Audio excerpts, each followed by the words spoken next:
Olá, alunos do 7º ano, tudo bem com vocês?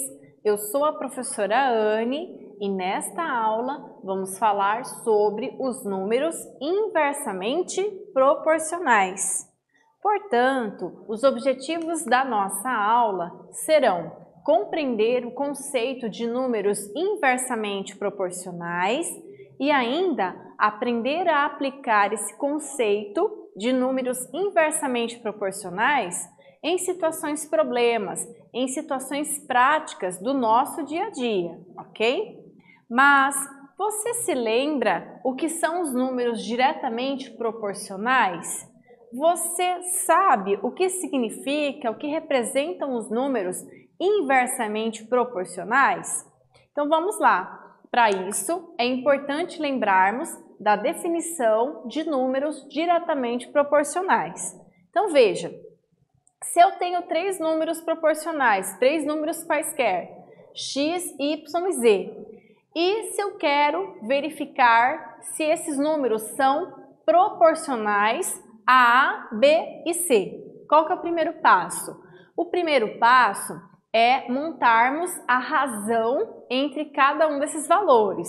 De que forma? Ó, x está para A, aqui, y está para B e z está para C. Esses números, eles só serão diretamente proporcionais se a divisão entre eles, o quociente entre eles, for igual para todas as razões. Então, nesse caso, eles vão ser diretamente proporcionais, ok? Mas, o que acontece, então, com os números inversamente proporcionais? Bom, vamos verificar esta situação problema. Veja, uma formiga deve se deslocar de um ponto P até um ponto Q. A velocidade da formiga e o tempo correspondente que ela gasta nesse deslocamento estão indicados na tabela seguinte. Vamos pensar um pouquinho, ó. Se essa formiga, ela aumentar a velocidade dela, se ela aumentar a velocidade, o tempo de percurso para ela sair do ponto P até o ponto Q, ele vai aumentar ou vai diminuir?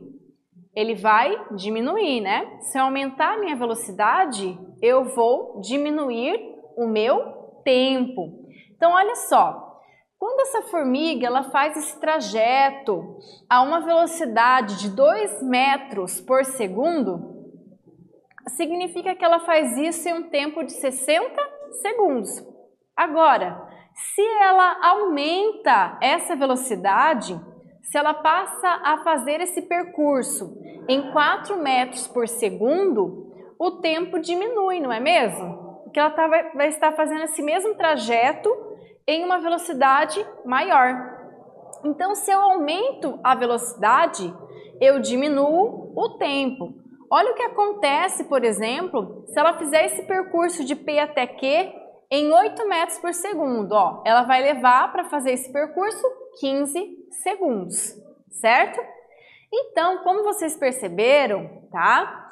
Quando eu aumento a velocidade, eu diminuo o tempo. Tá? É diferente de quando tínhamos variáveis, números diretamente proporcionais. Porque nos números diretamente proporcionais, quando eu aumentava uma variável, a outra também aumentava. Quando eu diminuía uma variável, a outra também diminuía. Agora aqui não. Se uma aumenta, a outra diminui. Então, vamos verificar se esses valores realmente são diretamente ou inversamente proporcionais.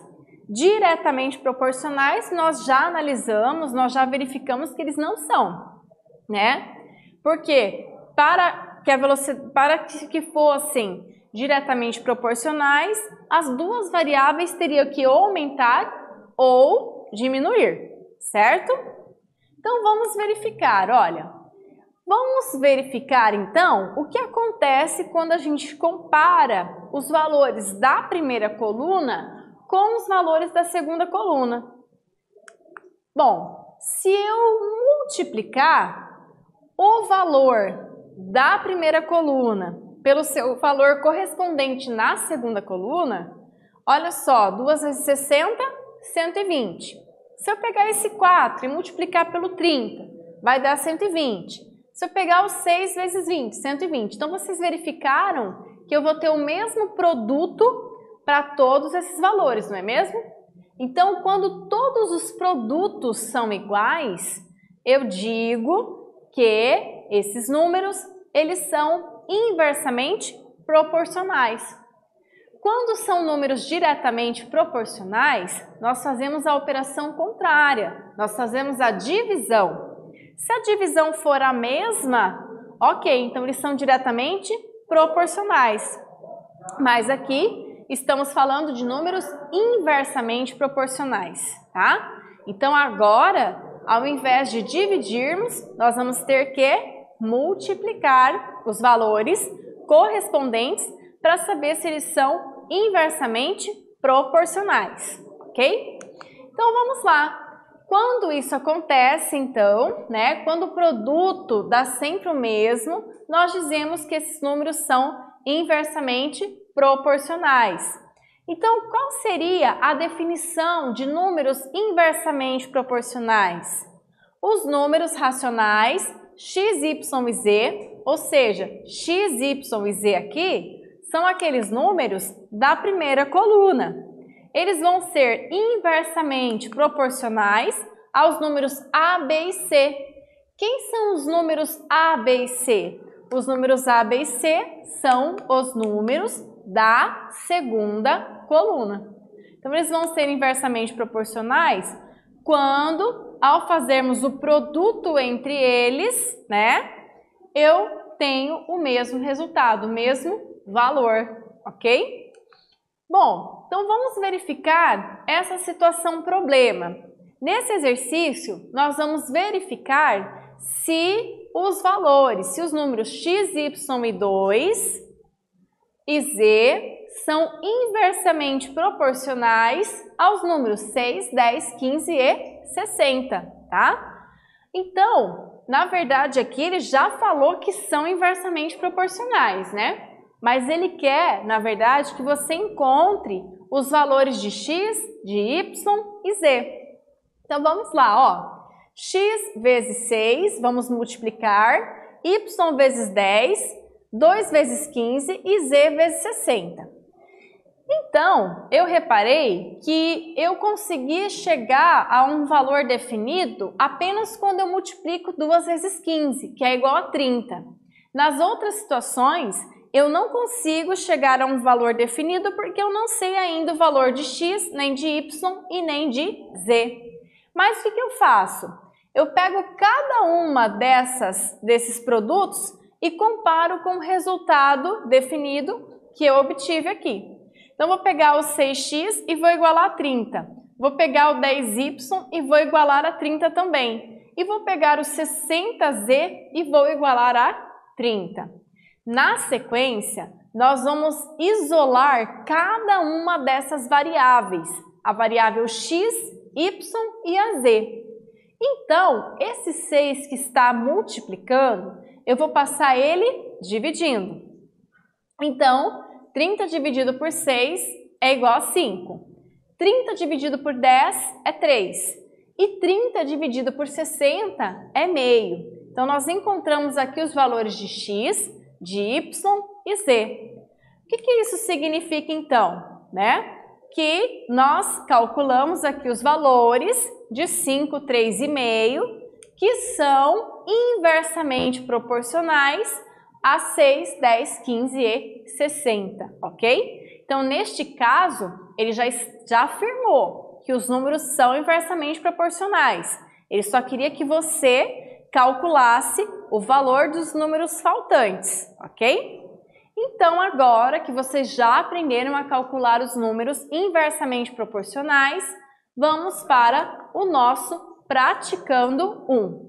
No Praticando 1, os números x, 30 e 10 são inversamente proporcionais aos números 3, 12 e y. Nessas condições, determine o valor numérico de x menos y. Então, veja, vocês terão que encontrar o valor de x, depois encontrar o valor de y e depois, no final, fazer a subtração entre esses dois valores. Então, a professora vai dar um tempinho para vocês resolverem o exercício e, na sequência, eu volto para corrigir com vocês.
E aí, pessoal, conseguiram fazer o praticando 1? Então, veja, nesse exercício ele já disse que os números são inversamente proporcionais, ok? Então, qual que é o próximo passo? O próximo passo é determinarmos o produto entre os números respectivamente. Ou seja, eu sei que x vezes 3 é igual a 30 vezes 12, que é igual a 10 vezes y, ok? Bom, na sequência, eu sei que 30 vezes 12 é o único produto que vai me dar um valor definido. 30 vezes 12, 360. Então, o que a gente vai fazer? Nós vamos pegar esse 3x e vamos igualar a 360. Na sequência, nós vamos pegar esse 10y e também vamos igualar a 360, ok? Bom, então agora, isolando os valores de x e de y, nós encontramos isolando as variáveis x e y, nós conseguimos calcular então o valor real de x e y. Vamos lá. Então, 3x é igual a 360. Esse 3 que está multiplicando, ele passa para o outro lado dividindo. Então, o meu x vale 120, ok? E aqui? Olha só, a gente vai isolar em função do y. Então, esse 10, ele está multiplicando, ele passou dividindo. Então, quanto vale o nosso y? Vale 36. Então, a resposta será x igual a 120 e y igual a 36. Mas ele pede para vocês fazerem mais alguma coisa nesse exercício, não é mesmo? Ele pede para vocês fazerem a subtração do x menos o y. Então, vou fazer 120 menos 36, resultado final, 84, ok? Então, esse é o nosso resultado do praticando 1, ok? No praticando 2, Um prêmio de R$ 4.600 foi dividido em 3 funcionários de uma empresa em partes inversamente proporcionais aos seus salários. Valdir recebe 5 salários mínimos. Gustavo recebe 8 salários mínimos. Roberto recebe 4 salários mínimos. E quanto coube de prêmio a cada um? Então, a professora vai deixar vocês pensando aí um pouquinho, responder o exercício e aí eu volto na sequência para a correção.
Vamos lá, pessoal? Então, veja, nesse exercício, ele já está dizendo que são números inversamente proporcionais, ok?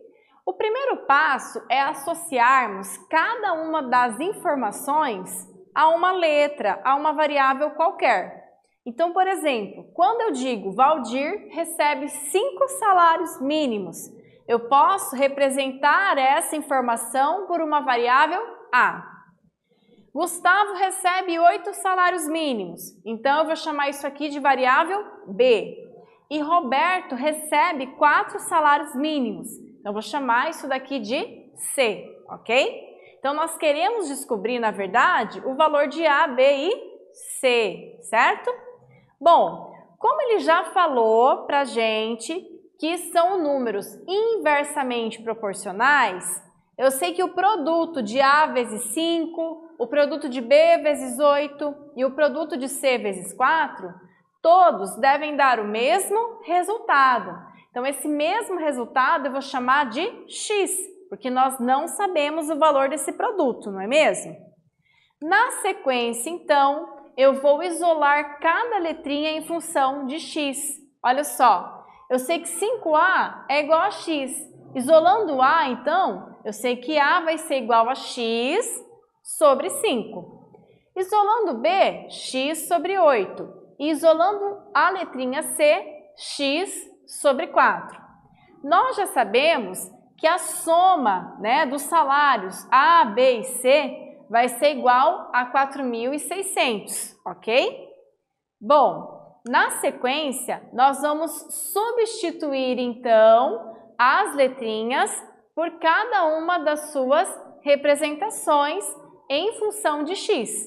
Por que eu faço isso? Porque como a equação vai ficar em função de uma mesma variável, que nesse caso é x, isso facilita para que a gente consiga encontrar o valor das letrinhas A, B e C. Então, por isso que a gente tem que deixar tudo em função de x, substituir lá na equação os valores de A, B e C em função de x, para depois encontrarmos o valor indiretamente proporcional de cada funcionário, ok?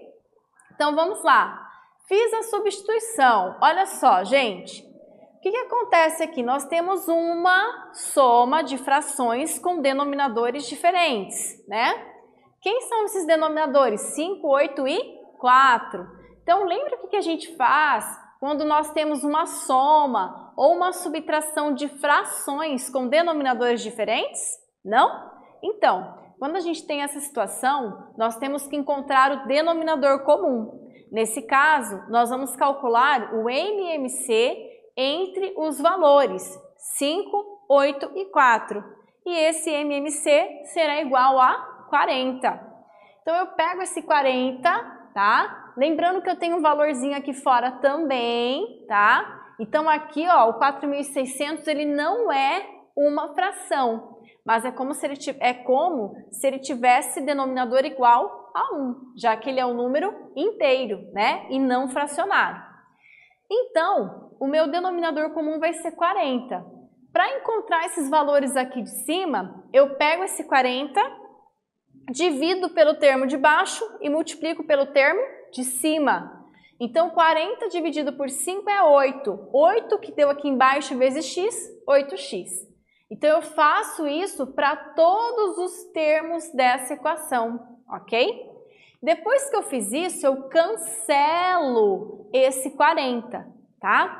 Esse cancelar o 40 só é válido quando nós temos uma equação, quando nós temos esse sinal de igual aqui e um valorzinho depois do sinal de igual, ok? Então vamos lá, agora eu consigo somar os valores de x. Então eu tenho 8x mais 5x mais 10x, que é igual a 23x, que é igual a R$184.000. Esse 23, ele está multiplicando, então ele passa dividindo. Então significa que a nossa constante, ela vai ser igual a R$8.000, certo? Agora que nós sabemos que o valor de x é igual a R$8.000, a gente pega aquelas relações que a gente fez lá no início do exercício, né? Olha lá, e substitui o x por 8.000. 8.000 dividido por 5 vai dar 1.600. Então, o A representava o quanto que o Valdir vai receber. Então, ele vai receber R$1.600, né? Na letra B, olha só, eu tenho x sobre 8. Então, eu vou substituir o x por 8.000. Então, eu tenho 8.000 dividido por 8, que vai dar 1.000. Então, significa que o Gustavo vai receber R$1.000. Já o Roberto, 8.000 dividido por 4, R$2.000, ok? Então, nesta aula, nós falamos sobre os números inversamente proporcionais. Nós falamos sobre como determinar valores, né? E como saber se os números são ou não inversamente proporcionais. Eu espero que vocês tenham gostado e até breve!